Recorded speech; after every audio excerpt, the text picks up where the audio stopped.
Kung ano ang madalas mong iniisip, iyon din ang unti-unting humuhubog sa buhay mo. May isang babae na masayahing noon.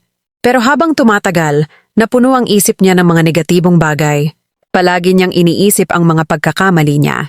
Mga salitang nakasakit sa kanya, mga taong nang iwan, mga bagay na wala siya. Kahit may mga pagpapala sa paligid niya, hindi niya iyon makita dahil natatakpan ng mga alalahanin at takot ang kanyang isip. Isang araw, habang pagod na pagod ang puso niya, may nabasa siyang verse. Whatever is true, whatever is noble, whatever is right, whatever is pure, whatever is lovely, whatever is admirable, think about such things. Philippians 4:8. Parang may gumising sa kanya.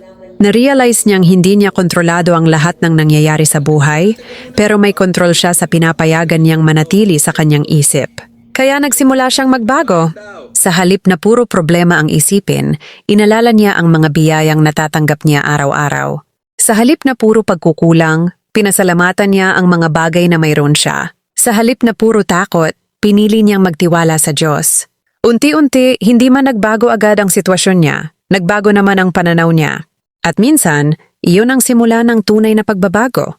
Dahil kapag pinuno mo ang isip mo ng liwanag, mas mahihirapang manatili ang dilim.